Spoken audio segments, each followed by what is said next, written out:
organismos están constituidos por células, ¿sí? Desde el organismo unicelular hasta el pluricelular, donde hay una organización mucho más compleja y donde hay diferentes células que cumplen diferentes funciones, dependiendo del lugar donde se encuentren, ya están agrupados en tejidos, esos tejidos se agrupan constituyendo órganos, esos órganos se agrupan formando sistemas, y a su vez esos sistemas forman parte de un organismo, un individuo, ¿no es cierto?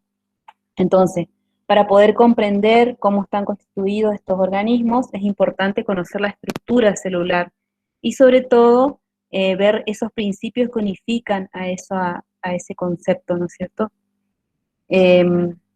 Entonces, más allá de conocer la estructura celular, es importante conocer cómo están constituidos y cómo están formados para poder ver la organización física y las propiedades bioquímicas que ocurren dentro de esa célula. Básicamente nosotros cuando hablamos de célula tenemos que tener en cuenta que esta estructura fue evolucionando a lo largo del tiempo, como habíamos visto en la primera clase. Evolutivamente hablando, nosotros sabemos que hubieron cambios a lo largo de millones de años, ¿no es cierto? Pero es importante también saber cómo fue evolucionando este concepto a partir de las distintas teorías que fueron propuestas a lo largo del tiempo. La teoría celular ya fue formulada en el siglo XIX, antes de la teoría de la evolución de Darwin, pero hay una estrecha relación entre ambas teorías, ¿sí? Están vinculadas. Es importante saber entonces que si bien las primeras células se originaron hace 3.500 millones de años, hubo un proceso evolutivo que llevó a la complejidad de lo que conocemos hoy, ¿no es cierto? Entonces, es importante conocer la teoría celular, sobre todo saber cuáles son los principios que unifican esta gran variedad de estudios que implica la diversidad de organismos que hay hoy. Básicamente, partimos, ¿sí? Si bien hubieron distintos investigadores que contribuyeron, se atribuye el término de célula a Robert Hooke en 1655, es un aficionado que se dedicaba a construir microscopios y que pudo observar a través de ese microscopio que él construyó unas estructuras que son células de corcho, ¿sí? Él en realidad lo que observó fue la pared celular, digamos, y se trataba de células muertas, ¿no es cierto? Por eso, en realidad, él observó celdillas de corcho y por eso lo llamó, por eso se llaman células, ¿sí? Son como celdillas que él observó. Agregué la L, pero no me toma. Esto fue hace más o menos en el 1600, 1700, fines de 1600. En realidad, él observó células muertas, al que se le atribuye la observación de células vivas es a un holandés, también era una persona que se dedicaba a hacer lentes y con esta estructura o sea, él inventó un microscopio y con ese microscopio pudo observar microorganismos. Fue el primero que observó y describió las formas de las bacterias en forma de cocos, bacilos y espirilos, como vamos a ver ahora más adelante. Observó espermatozoides, algunas de las estructuras que él observó se puede ver acá en los dibujos que él hizo, ¿sí? Pero fue el primero que observó células vivas, en 1674. Se consideran como los primeros que observaron células, ¿sí? Ahora, ¿quiénes contribuyeron a la teoría celular? En 1838, un botánico, Matthias Schleiden, pudo confirmar que todas las plantas estaban constituidas por células, ¿sí? Y si bien había variedad de formas, todas tenían la estructura similar, ¿sí? Entonces, ahí estableció que las plantas, por más diferentes que sean, estaban constituidas por células, que tenían diferentes formas. Paralelo a él, un año más tarde, un zoólogo, Teodoro Schwamm, también llega a la misma conclusión en un libro que escribe y describe los diferentes tipos de células animales. concluyendo que tanto las células animales y vegetales contienen o están formados por células. Entonces, Leiden y Schwamm son considerados los autores de los dos primeros postulados de la teoría celular, que establece que todos los organismos están constituidos por células, y la célula es la unidad, o sea, constituiría la unidad estructural y funcional de todos los seres vivos. En 1855, a ver quién entró.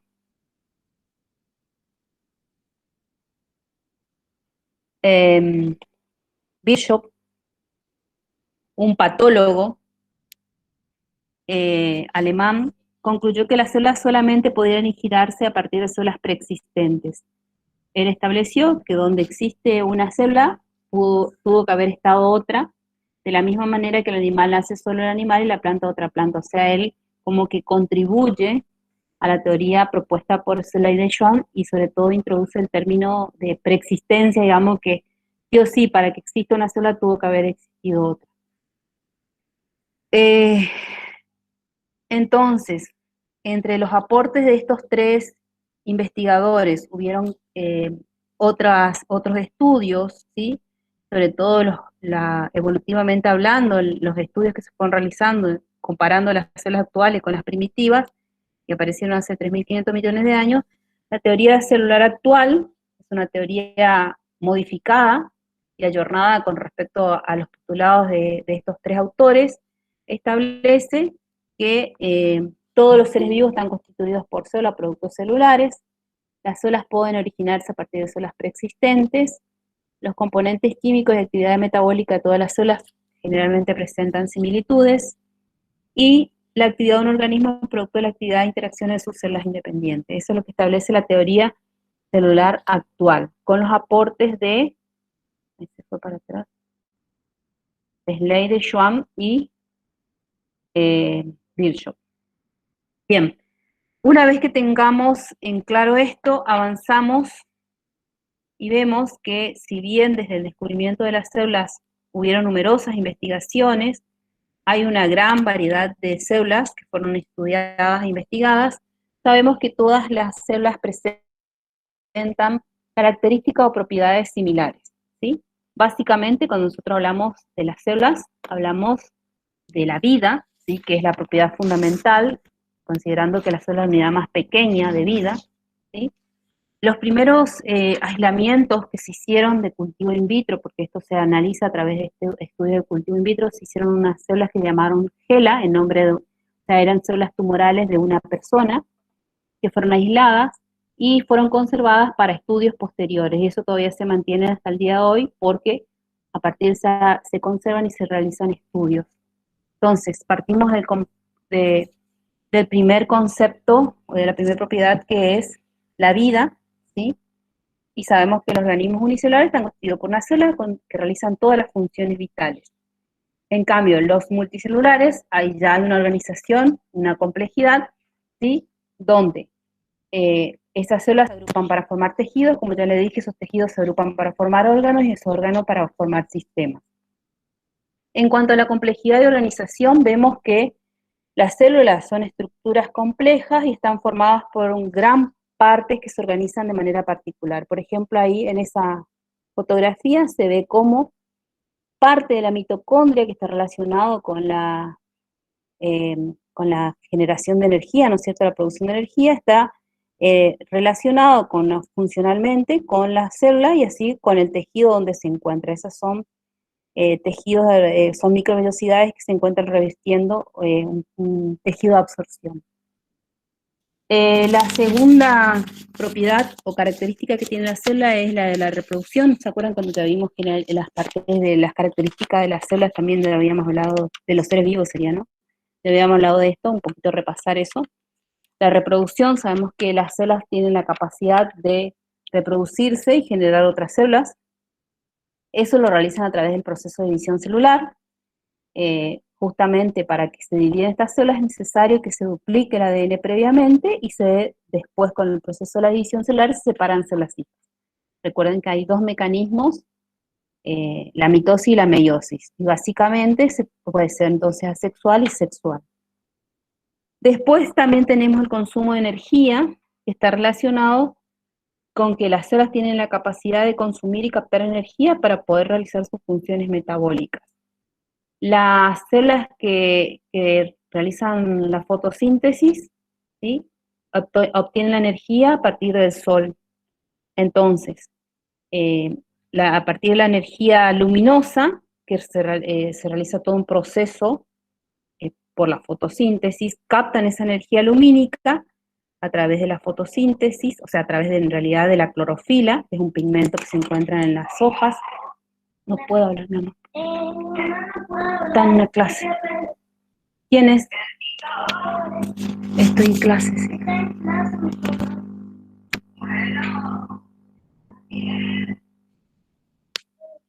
Bueno, entonces, le estaba diciendo que las células vegetales tienen la capacidad de captar la energía lumínica a través de un proceso que recibe el nombre de fotosíntesis para la clorofila, que es un pigmento que se encuentra en las hojas, permite la captación de esa energía y lo transforma en energía química que es almacenada en forma de hidratos de carbono, que la glucosa se agrupa para formar el almidón. En los animales, ¿cómo se obtiene la energía? Por ingestión, ¿sí? Entonces, generalmente ya se consumen productos o moléculas orgánicas ya elaboradas y de esa manera obtienen la energía. La cuarta propiedad es el metabolismo, donde ustedes saben que las células tienen la capacidad de realizar variadas reacciones químicas. Para este procedimiento es necesario que se sinteticen las enzimas específicas para cada tipo de reacción y sobre todo la célula tiene la capacidad de regular esa velocidad de las distintas reacciones a través de la producción o disminución de esas enzimas. Si ustedes recuerdan que nosotros habíamos visto que el metabolismo implicaba un proceso anabólico o catabólico dependiendo si genera o gasta energía, ¿sí? A ver si me colgó el PowerPoint. La quinta propiedad o característica de la célula es la recepción de estímulos, ¿sí? La célula tiene la capacidad de responder ante ciertos estímulos externos o internos también, ¿no es cierto? Los unicelulares tienen, en este caso es un paramecio, ¿sí?, que está rodeado por cilios que se mueven gracias a esos cilios, un organismo unicelular, que pueden alejarse, acercarse dependiendo de las necesidades. Por ejemplo, si se le pone mucho a la luz, se alejan, si está cerca algún nutriente, se acerca, ¿sí? En cambio, los organismos pluricelulares ya tienen receptores que interactúan con otras sustancias del medio externo a través de un proceso específico, ¿no es cierto? Generalmente tienen receptores para hormonas, factores de crecimiento, materiales extracelulares y también para moléculas que se ubican en la superficie de otras células. Entonces, si vieron, se acuerdan que había plantas que también tienen esta capacidad de percibir los estímulos. Por ejemplo, el geotropismo.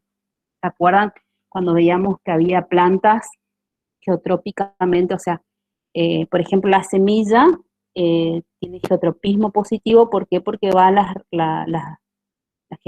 semilla germina hacia la tierra y las hojas tienen fototropismo positivo porque van hacia la luz del sol. Y así, ¿se acuerdan del girasol también que iba hacia la luz del sol? Bien, después me queda la autorregulación, que es la capacidad de adaptarse y de regular todos sus mecanismos, y ¿se acuerdan que habíamos hablado de la homeostasis, que también está relacionado con el metabolismo, que es un proceso que tienen las células, los organismos, para poder reaccionar ante ciertos estímulos, pero también de regular ese mecanismo? ¿Se acuerdan que habíamos visto que nosotros tenemos un pH determinado, una temperatura corporal? ¿Se acuerdan que habíamos visto de los poiquilotermos, de los homeotermos? Sí, en este caso yo le puse una foto que está, me acuerdo que es del CARP, me parece, donde ven que aislaron una célula normalmente genera un embrión, ¿no es cierto? Pero separaron las dos células y cada célula formó un embrión diferente. Bien, ahora vamos a ver, esas son propiedades unificadoras de las células, ¿sí? Pero es importante también que sepan que esto, si bien es algo que es universal, o sea que todas las células tienen, hay, en cuanto a sus características o a su estructura, hablamos de dos tipos de células.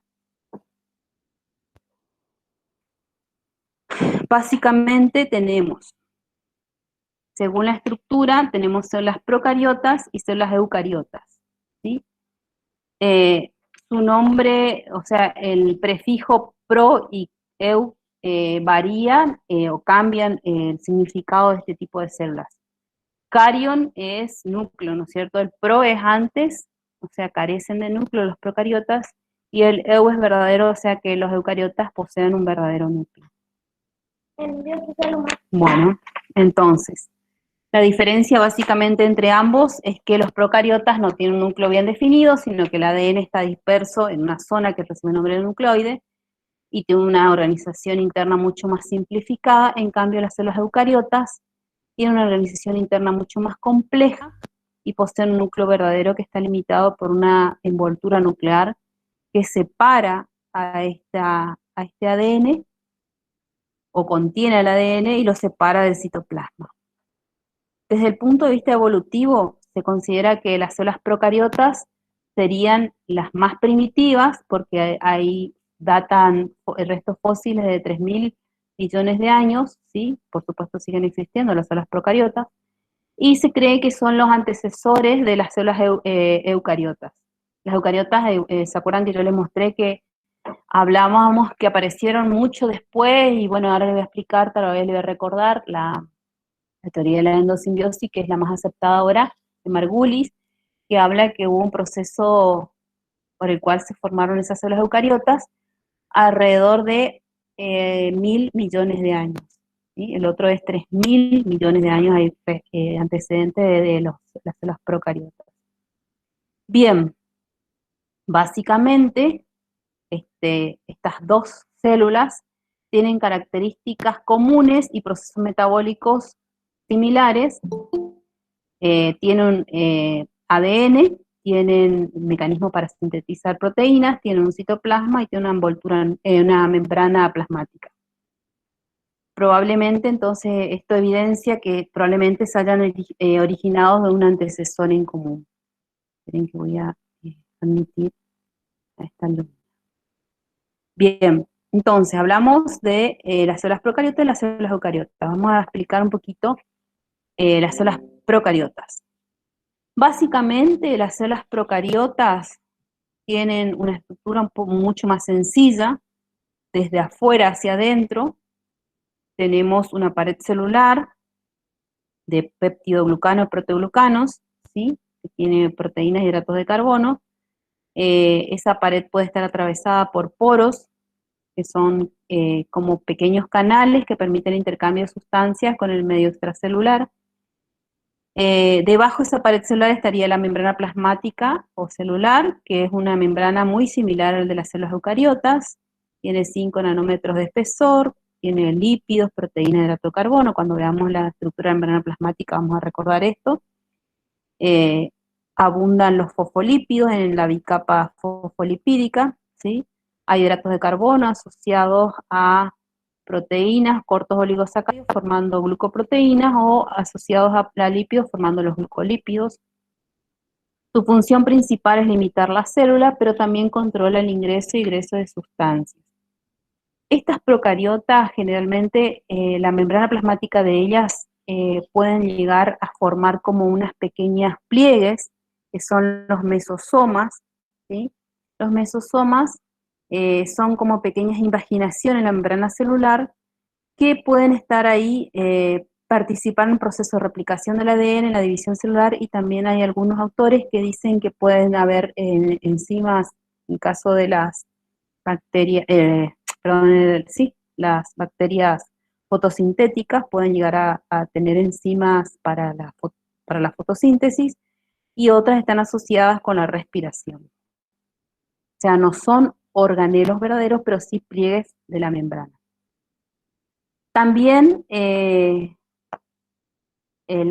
como ya les dije, las cianobacterias o algas verde azules tienen enzimas que participan en la fotosíntesis insertan la membrana plasmática y se pliegan para formar esos mesosomas, o también o sea, eso permite que se realice la fotosíntesis, ¿no es cierto? También se pueden plegar para el caso de la generación de energía. Esos procariotas presentan un citoplasma, que está rodeado por una membrana plasmática. No hay un núcleo definido, como ven ahí, sino una zona donde está el ADN, que es un ADN circular, único, no asociado a proteínas histónicas. Esta es una zona que recibe el nombre de nucleoide. Comparado con las células eucariotas, el ADN de los procariotas es muy sencillo, no está asociado a proteínas histónicas. También presenta ribosomas, ¿sí? Acá en el interior del citoplasma hay ribosomas. Por supuesto que están relacionados con la síntesis proteica, son organelos pequeños, de 25 nanómetros de diámetro, y como ya dijimos, participan en la síntesis proteica y realizan todas las reacciones necesarias para que esa célula pueda funcionar. Generalmente los ribosomas, a ver si está acá, de las células procariotas son más pequeños que las células eucariotas. Tienen una subunidad menor de 30 Sberber, que es el poder de segmentación que tienen estas subunidades, y una subunidad mayor de 50S, que juntos forman un ribosoma, 70S. Unidades Berber es el poder de segmentación que tienen estas estructuras. Bien, seguimos con, yo le he hablado de una pared celular. Acá esto puse a modo de ¿cómo se dice? Para recordar, ¿sí? Acá hay dos bacterias en un proceso de conjugación, o sea, están intercambiando, básicamente las células procariotas se dividen por fisión binaria, pero en algunos casos hay intercambios de ADN, ¿sí? Esto es un proceso de conjugación. Otra cosa que está presente en las bacterias es un flagelo que no tiene la estructura de un flagelo en la célula eucariota, sino que tiene una proteína que recibe el nombre de flagelina. También hay prolongaciones similares a los cilios, pero no reciben el nombre de cilios, sino que reciben el nombre de pilis o pili, que interviene en el proceso de adhesión entre otros organismos, otras bacterias, o también en proceso de conjugación, está relacionado. Y bueno, los mesosomas que ya les expliqué. Eso es un machete para no olvidarme de estos conceptos. Bueno, yo les decía que la pared celular, que está por fuera de la membrana plasmática, fíjense acá la membrana plasmática que yo les dije, está constituida por fosfolípidos, muy similar, es la misma estructura que la célula eucariota, proteínas que están insertas en la membrana, y bueno, acá no está dibujado, porque es un esquema, ¿no es cierto? Pero también hay oligosacáridos que si están unidos a los lípidos forman glucolípidos, o si están unidos a las proteínas, glucoproteínas. Por fuera de esta membrana plasmática hay una pared celular de peptidoglucanos que también tiene ácidos teicoicos, que son polímeros del glicerol. Esos ácidos teicoicos se unen al peptidoglucano, ¿sí? O a la membrana plasmática. Esto es en las bacterias gram positivas. En las gram negativas, ¿sí? La capa de peptidoglucano es delgada y está rodeada por una segunda membrana plasmática acá por arriba, ¿sí? Y tiene lipopolisacáridos, ¿sí? Por afuera, y lipoproteínas también. Y acá estaría la pared celular. Hay un pequeño espacio entre ambos. La capa de peptidoglucano se une a la membrana externa por lipoproteínas.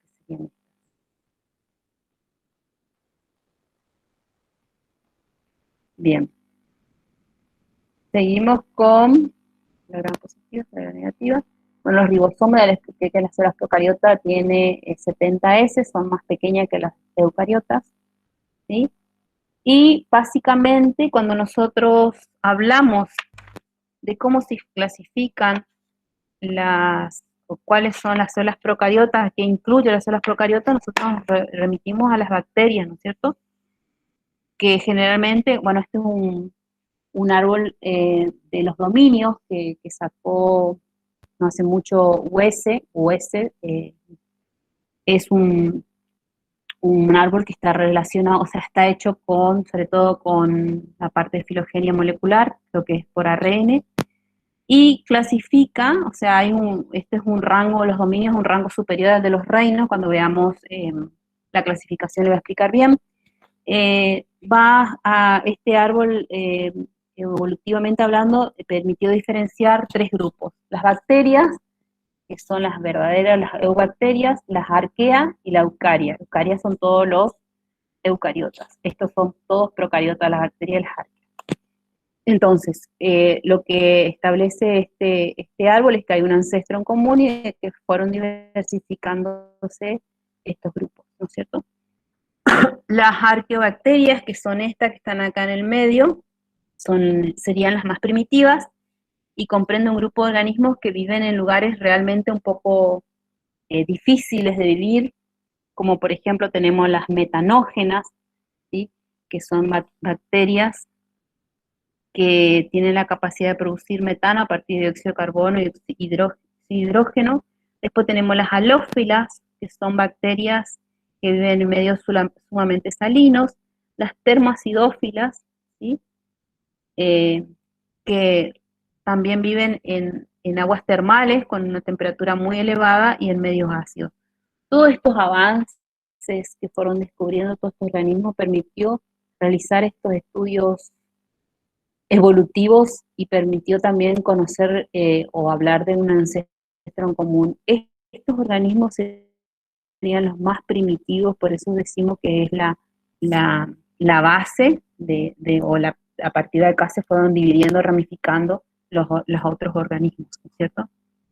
Las verdaderas bacterias, o sea, las eubacterias, como dice este dominio, comprende a un grupo muy heterogéneo y numeroso, que incluye a las bacterias más evolucionadas, como las cianobacterias o algoveraculadas, ¿sí?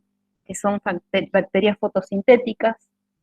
Estas son las bacterias más comunes, como que tienen forma de cocos, bacilos o espirilos, ¿sí? Por ejemplo, Diplococcus pneumoniae, Vibrio no me acuerdo cómo es la especie. Algunas bacterias son benéficas, otras producen enfermedades, como por ejemplo el Diplococcus pneumoniae, que produce la neumonía, y el Vibrio cholerae, creo que es la que produce el cólera. Acá nosotros en el práctico no vamos a ver, pero siempre miramos bacterias en el yogur, que son bacterias que ayudan a la fermentación del yogur, como Lactobacillus bulgaricus, Streptococcus thermophilus, así es. El género Coccus o Bacillus se refiere a las formas, ¿sí? O sea, siempre hay un prefijo, ¿no? Y después Thermophilus porque funciona a una temperatura determinada. Estas son las cianobacterias, ¿sí? Que son bacterias que tienen la capacidad de realizar fotosíntesis porque presentan en la membrana plasmática, como ya le dije, esas enzimas que son capaces de sintetizar, realizar la fotosíntesis. Generalmente la membrana plasmática de esas cianobacterias son muy similares a la de los cloroplastos de las células eucariotas, o sea, tendrían una función similar porque realizan la fotosíntesis. Muchas cianobacterias también tienen la capacidad de convertir ese nitrógeno gaseoso en amonio y sintetizan, que generalmente utilizan para sintetizar aminoácidos y nucleótidos. Estas cianobacterias que son fotosintéticas también pueden fijar el nitrógeno para poder vivir con luz solar, con nitrógeno, dióxido de carbono y agua sin necesidad de otros compuestos. O sea, por lo que se estudió y analizó, son bacterias que se van adaptando y van modificando su estructura para poder sobrevivir y adaptarse al medio donde se encuentren. No sé si ustedes vieron alguna vez, vieron algunas leguminosas que tienen unos nodulitos en la raíz que se usan como fijadores de nitrógeno. Eso se debe a que estas bacterias, no necesariamente la navaena, pero hay otras bacterias que viven en esos nódulos de las leguminosas y tienen la función de fijar nitrógeno. ¿Me están escuchando, chicos? Porque yo me hablo y no sé si me están escuchando. Sí se escucha, profe. Ay, bueno, perfecto. Bueno, acá, no sé si ven acá, estos pterocistos son estructuras que les sirven para la reproducción. Esta navaena es muy común en las lagunas acá de la zona, por ejemplo, Laguna Soto, si alguna vez van, no, por supuesto que no la van a ver a simple vista, fíjense que estos miden 20 micras, ¿sí? Pero forman como unas masitas verdes así en los bordes de las lagunas. En algunos casos, si hay mucho, puede ser tóxica y si toma el ganado, puede llegar a intoxicarse. Pero no es que tampoco produce daño excesivamente, o sea, si hay proliferación de cianobacterias. Bien, no quiere decir que sean dañinas, quiero decir. Bien, ahora pasamos a la célula eucariota. Por supuesto, acá abarca desde los protistas en adelante. Nosotros sabemos que el reino monera incluye a todos a los procariotas. Célula eucariota arrancamos el reino protista, fungi, animalia y plantae, ¿no es cierto? Entonces, cuando nosotros hablamos de una célula eucariota, vamos a ver cómo es la estructura de una célula eucariota y nos damos cuenta que ya partimos de una célula con una complejidad mucho mayor que una célula eucariota, ¿no es cierto? Tenemos una membrana plasmática, tenemos también un citoplasma, pero acá el ADN está asociado a proteínas histónicas y se encuentra contenida en un núcleo, ¿sí? Y en el interior del citoplasma hay organelos, ¿sí? Que están relacionados o cumplen funciones diferentes. Cada organelo tiene una función particular y contiene un conjunto de enzimas y proteínas específicas que van a estar asociados a esa función que van a realizar.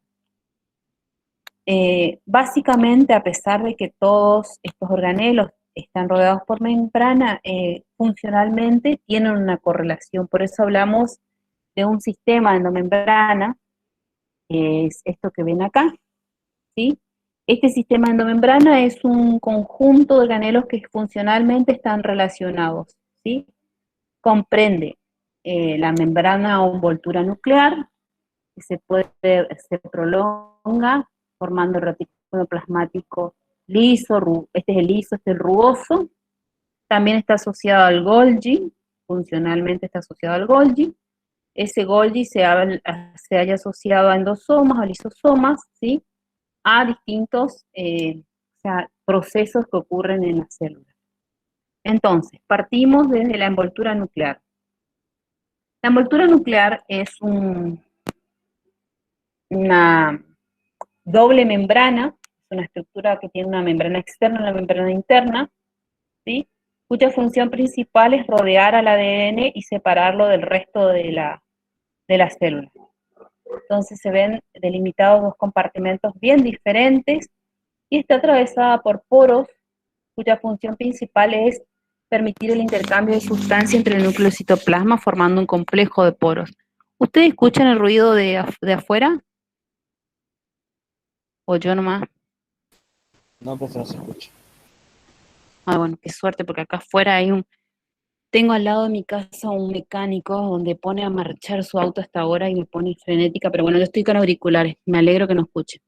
Básicamente el poro de esa envoltura nuclear tiene 9 nanómetros de diámetro, pero tiene la capacidad de estirarse y pueden ingresar a moléculas de hasta 25 nanómetros de diámetro.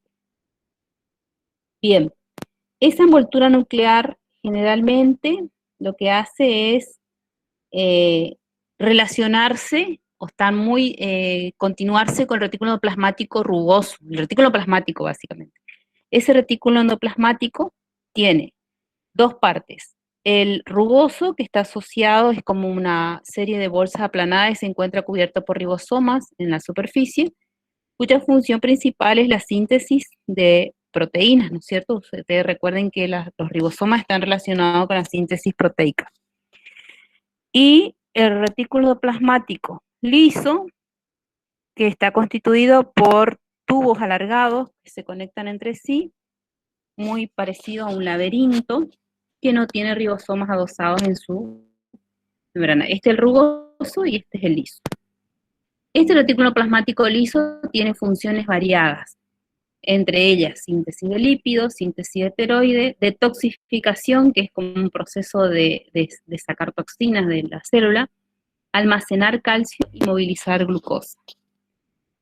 Otro organelo que forma parte del sistema endomembrana es el Golgi, el aparato de Golgi. Es un organelo que está formado por una serie de bolsas aplanadas, apiladas unas sobre otras, constituyendo estas estructuras que reciben el nombre de dictiosomas. ¿Sí? Son como cisternas, ¿sí?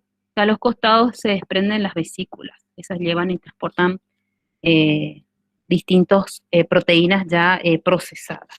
El aparato de Golgi entonces se encarga de procesar proteínas que fueron sintetizadas en el retículo plasmático rugoso, ¿sí?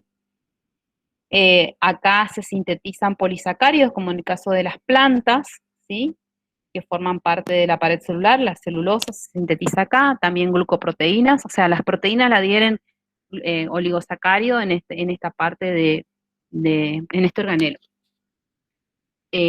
Agregan los oligosacáridos a las proteínas sintetizadas en el retículo plasmático rugoso para formar esas glucoproteínas. Los lisosomas son otros organelos en forma redondeada o esférica, solamente está presente en las células animales y tiene la función de realizar la digestión intracelular. Básicamente contienen en su interior entre más de 50 enzimas hidrolíticas que degradan casi todo tipo de sustancias. Las sustancias son digeridas hasta formar moléculas pequeñas que atraviesan la membrana del lisosoma y pueden salir al citoplasma. Después tenemos endosomas, que son como vesículas membranosas que se forman por un proceso de endocitosis. La membrana se invagina englobando distintos tipos de sustancias y forman esas pequeñas vesículas y van a clasificar a la sustancia ingresada y van a ver qué camino van a seguir. Si van a ser destinadas hacia el Golgi, ¿sí? O a otro organelo. Algunas pueden ser desechadas, otras pasan al Golgi y otras al lisosoma para su digestión. Después tenemos los peroxisomas, ¿sí?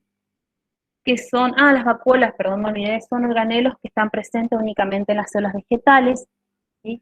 En la célula madura hay un gran desarrollo de esta vacuola, ocupando hasta el 90% del volumen de las células. Generalmente está relacionado con un proceso de ósmosis, ingresa agua a la célula y eso genera tensión en esa célula, dándole forma y permite que crezca también esa célula, ¿no es cierto? Pero no es su única función, la vacuola no tiene la función solamente de crecimiento ni de mantener la turgencia celular, sino que también participa en el proceso de almacenamiento de sustancias, digestión intracelular. Se considera que la vacuola cumple una función similar a que serían los lisosomas en las células animales. También retienen sustancias que pueden ser tóxicas para la célula, ¿sí? Por eso decimos que tienen una similaridad en cuanto a la función de los lisosomas que están en las células animales. Los peroxisomas son organelos que están en todas las células, tanto animales como vegetales, y tienen la función de inactivar compuestos tóxicos, por eso se dice que tienen enzimas oxidativas y realizan la inactivación del peróxido de hidrógeno, por eso se llaman peroxisomas. ¿Sí? La inactivación del peróxido de hidrógeno se realiza a través de una enzima que es la catalasa, que oxida el compuesto liberando agua y oxígeno. Después tenemos las mitocondrias. Las mitocondrias son organelos alargados en forma de riñón, presentes en todos los tipos de las células eucariotas, cuya función principal es generar energía, ¿cierto? Están formados por una envoltura doble, ¿sí?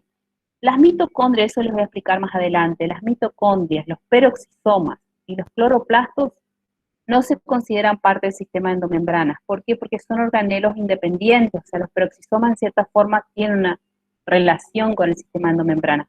Pero las mitocondrias realizan la función que genera energía y los cloroplastos, vamos a ver más adelante, realizan la función de fotosíntesis, ¿sí? Y después hay una teoría que avala esa separación de estas estructuras, que es la teoría de la endosimbiosis también. Por su origen también se los considera no formando parte del sistema endomembrana. Bien, las mitocondrias están formadas por una membrana doble, en su interior hay molécula de ADN circular, muy similar al de las células procariotas, que avala la teoría de la endosimbiosis, ¿sí? También tiene ribosomas propios, y tiene un fosfolípido particular que es la que también es similar al de las células procariotas. Son organelos autónomos, o sea que se dividen solitos, pueden reproducirse por sí mismos y sintetizar sus propias proteínas. Fíjense que la membrana externa es altamente permeable, pero la membrana interna que se pliega formando estas crestas mitocondriales es altamente selectiva, ¿sí? Y acá, por supuesto, se produce la generación de energía. Hay distintos procesos relacionados con la generación de energía. Después tenemos los plastos, que son organelos también rodeados por una doble membrana, cuya función es almacenar distintos tipos de sustancias, y según la sustancia que contengan se clasifican en cloroplastos, cromoplastos y leucoplastos, ¿sí?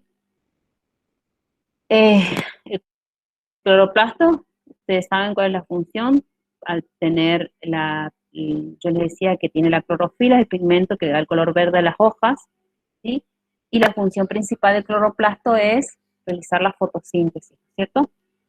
Después tenemos los cromoplastos, que son plastos que carecen de clorofila, pero almacenan pigmentos carotenoides, que son los que le dan el color amarillo, anaranjado o rojizo a las flores, frutos y raíces, ¿sí? Generalmente se desarrollan a partir de los cloroplastos o hay un proceso de transformación, ¿sí? O de los etioplastos, ¿sí? Aunque los cromoplastos básicamente están relacionados con el proceso de atraer a los agentes diseminadores o dispersores. Por ejemplo, un tomate tiene cromoplasto, un morrón tiene cromoplasto, las flores tienen diferentes tipos de cromoplasto. Y después tenemos los leucoplastos, que son plastos que no tienen pigmento, y son plastos relacionados o especializados en almacenar sustancias, como por ejemplo amiloplastos que almacenan almidón, acá tienen, ¿sí? Por ejemplo, una papa tiene amiloplastos, una batata, una mandioca. Otros almacenan aceites, se llaman oleoplastos, ¿sí? Por ejemplo, hay muchas semillas que se comen ahora, por ejemplo, la semilla de lino, la semilla de ricino también tiene, la semilla de girasol, ¿sí? Donde se sacan el aceite, de coco creo que también tiene, y las proteínoplastos, que básicamente se encuentran en las semillas, hay muchas semillas que tienen proteínoplastos.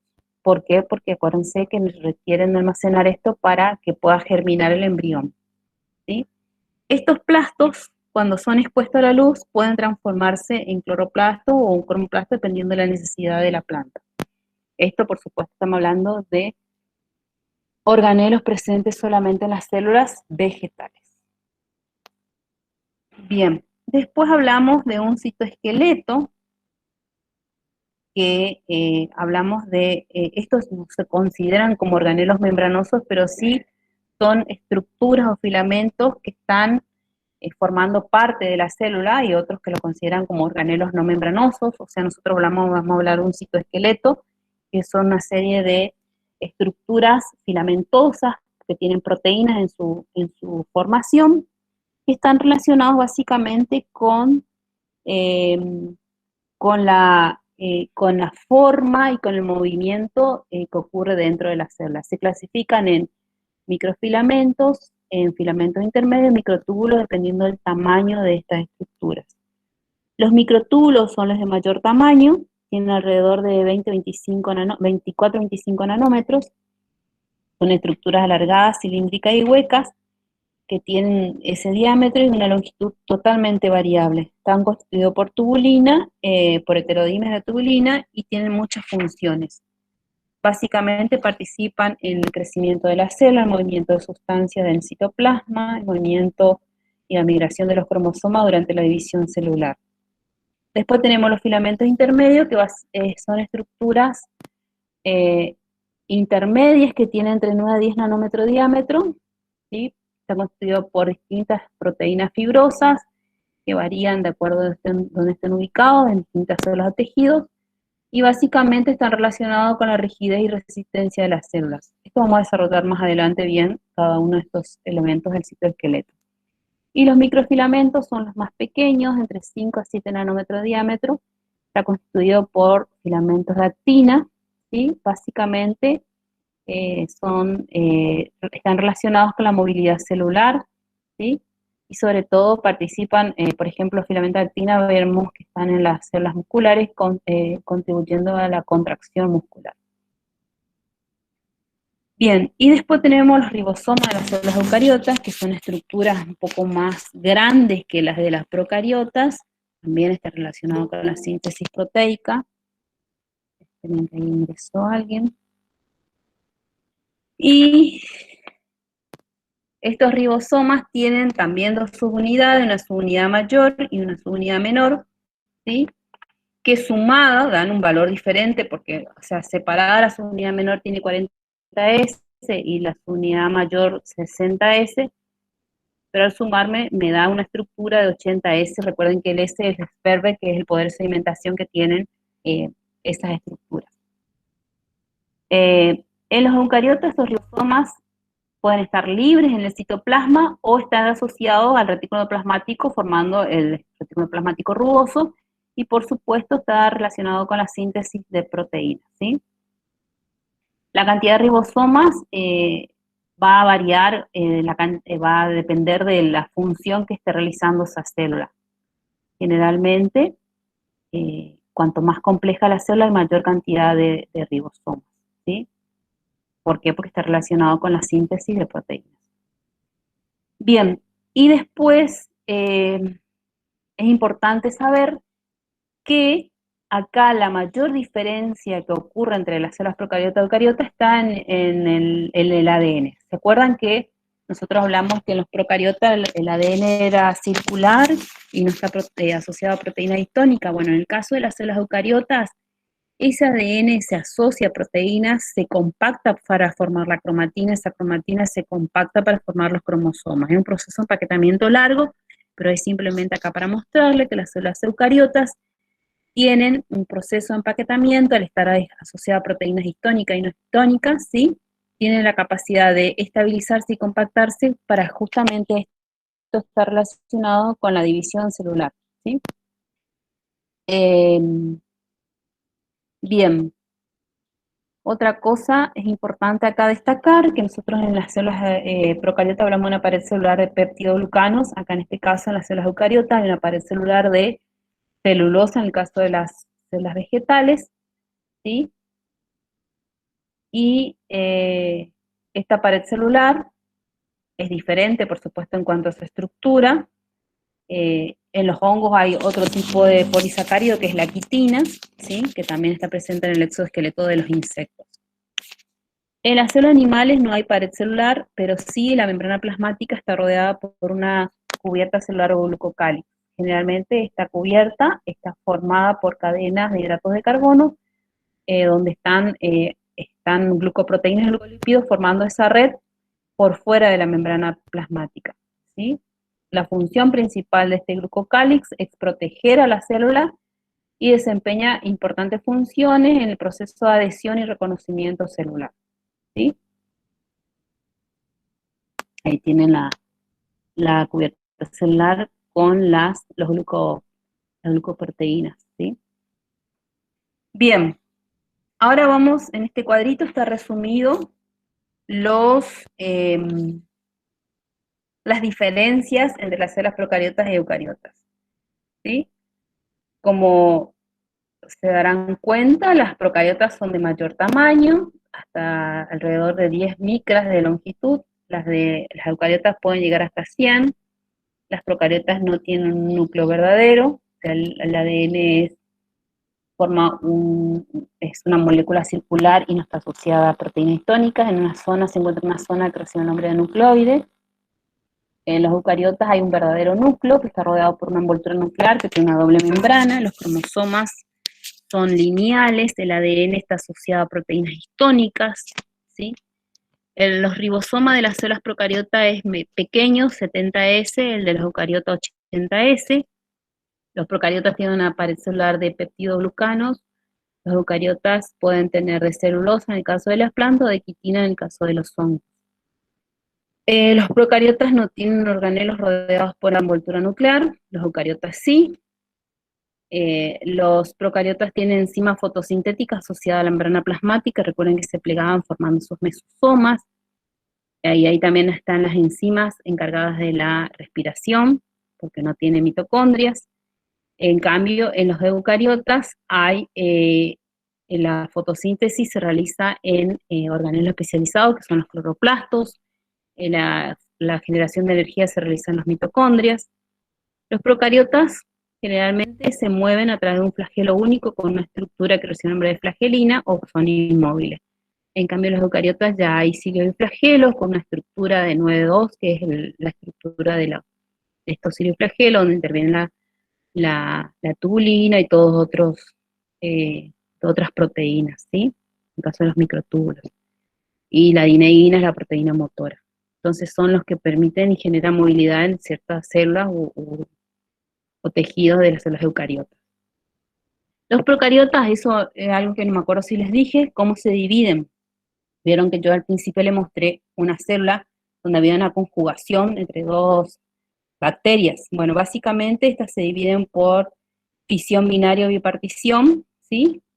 Pero puede haber una pequeña transferencia de ADN entre esas células. En cambio, en los eucariotas ya hablamos de una división celular mucho más compleja por mitosis y meiosis, ¿no es cierto? La meiosis implica recombinación genética. Bien. Ay, estoy un poco agotada. ¿Qué quieren? ¿Sigo, descanso un ratito, seguimos o dejamos para la próxima clase? Me queda tipo de célula eucariota animal y vegetal, la estructura de cada uno, la diferencia.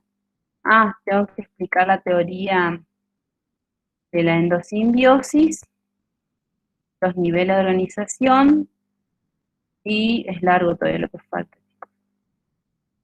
Bueno, no nos falta mucho. ¿Puedo descansar 5 minutos y seguimos? ¿Quiere tomar un pequeño recreo, profe? Ay, por Y favor, continuamos. me estoy quedando sin, o sea, tengo mi té acá, pero no me da el tiempo para tomar algo. 5 minutos, ¿sí? Me tomo y seguimos, ¿les parece? Dale, profe. Sí, profe, no hay problema. Si hoy damos todo el tema de células, yo el jueves le doy una guía de actividades, ¿sí? Y repasamos lo que dimos hasta acá. Y deciden daría membrana, porque para que ustedes puedan fijar estos conocimientos, haríamos el martes que viene, ¿sí? Si ustedes me esperan un ratito, yo tomo un tecito y seguimos, 5 minutitos. ¿Les parece? Sí, profe, no hay problema. Bueno, voy a parar la grabación, ¿o no?